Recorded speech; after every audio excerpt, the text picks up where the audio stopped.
So I hope we get back to that. That's why I push these videos out like this. I want the manufacturers to get back to that, where it's maybe the first year or second year you see issues, and then you don't see another logged engine failure for the next 5 years with Right.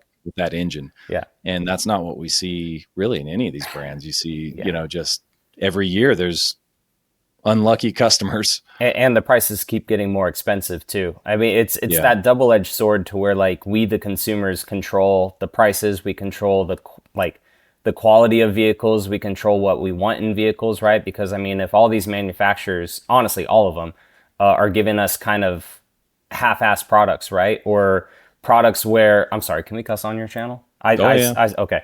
Well, it's ass, but whatever. But like even the 4Runner, right? Like, I mean, that's a $55,000 4Runner behind me. And I have plastic in the same spots where an SR5 of the 5th gen would have nice soft touch materials, good hard plastics in certain spots. And it's just like, why, like, does it really cost Toyota that much to put soft touch material above where my arm sits on the door, especially on like that expensive of a vehicle?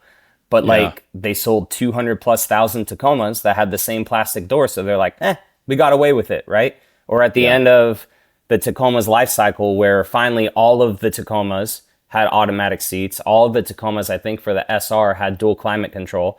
And then we get a brand new Tacoma. It's like, nope, manual seats again, single zone climate control. And it's just like how do, like, I get they want to keep the price down, but it still jumps up. So, I mean, but we accept it as consumers, which is very frustrating, but that is still why I like to point that stuff out. But I mean, if the MSRP of this 4Runner was $500 more and they gave me dual climate control and soft touch materials to make it feel more luxurious, I wouldn't care, because that's a difference of another $7 a month, right? When you're really financing that much, $7, like it could make or break some people monthly, but like, it doesn't really matter. So, I mean, I don't like the steps back that certain auto manufacturers make just to like give you a new product too. Yeah. I thought for a while that, I go sit in these new vehicles and they ride nicer. They, a lot of the time they're quieter than the old stuff. But like you said, you see the price has shot up so much. Do you think, I asked Tim the same question, do you think that the quality, because my old Sequoia had like cheap hard plastics and all this stuff. The Sequoia was so bad. But it's weird. It has all these miles on it and it doesn't really rattle. Like 230,000 miles, and it doesn't feel like it's coming apart. It kind of feels like it has 100,000 or 50,000. It doesn't really feel any different, but the plastics are still super cheap, but they hold up. It's like cheap plastics that hold up are the new ones. Is everybody just upset because the price is so high and they're using kind of the similar plastics, or is it really because they are rattling? They're starting to feel like maybe a GM gets to 100,000 and it's just everything's rattling apart, I think it's a combination, honestly, of everything. Because like when I got my last Tundra Platinum, I even made a video that said Toyota's learning, right? Because the first 1,000 miles of that truck, it was so solid. It was such a great truck. And then 3,500 miles hit, and then I started to have the window issue. I'm like, are you freaking kidding me? And then the center console started to rattle a little bit. I was like, gosh dang it. And then I lifted it and put bigger tires on it, and it's like the whole truck started to fall apart. So it's just, and that's, under 10,000 miles. So like, what is that truck another 90,000 miles from now? But then I have a second gen in my driveway, Tundra, where it doesn't have that many miles on it, but it's definitely been used. You're 100% right. I mean, going into that second gen TRD Pro, it is plastic overload in that truck. So when people say the new truck is full of plastic, I'm like, did you guys forget what Toyota like just sold? Yeah. Like it is so much plastic in that old truck, but I mean, it is so quiet, not an ounce of rattling in that thing.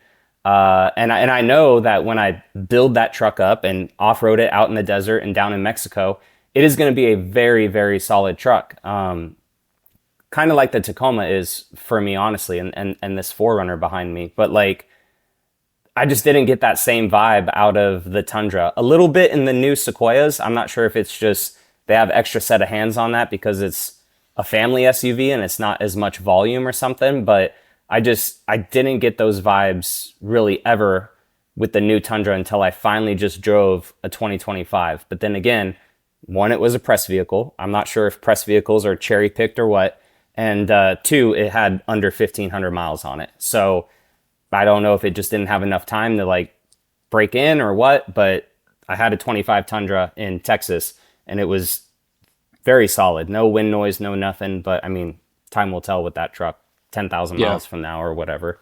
Yeah, it's man, it is tough to say what's gonna. Do you think it's partly due to their TNGAF platform, this new like trying to? They just tried to do everything all at once. You know, they did the Land Cruiser, the Right. Forerunner, the everything like Yeah. across the board. In Lexus, they were like, we're going to this new frame. Everything from the ground up is new.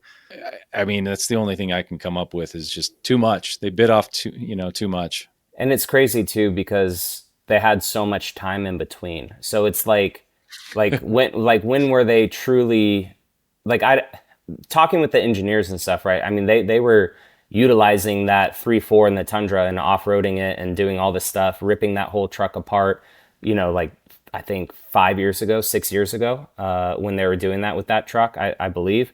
But like, when is the material selection? When's the finalized interior? When do they have uncovered trucks, Yeah, going down a secret road somewhere to actually hear the wind noise? Because I mean, all the spy photos and stuff we see of these trucks they're all camouflaged. There's stuff flapping around all over the place. So like, how do they know how this truck is? And then you finally build them all, put them all out into the masses, and then you find even more problems during production as well, because these trucks, when they go down the assembly line, they either get built or some of them are hand built, right? I mean, they may have tighter tolerances, or because people are actually physically putting them together versus, all right, now we're going to send 200,000 down the assembly line. So I mean, there's a lot of buttoning up that has to get done. I really want, Tim does a good job of this, all the intricacies of assembly lines and all that. He's like you with a lot of the good detail, but I'm just kind of like the consumer end of it.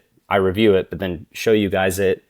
This yeah. is the one I purchased. But I don't know. It's crazy how a lot of this stuff is just like, it just makes it past people that have put hundreds of thousands of miles driving these vehicles before they give them to us. And I'm just kind of like, mile 5 or 10, I'm like, why is this thing right here, or whatever? Yeah. Like, it doesn't make sense. But Yeah, there seems to be a lot of stuff that makes you scratch your head.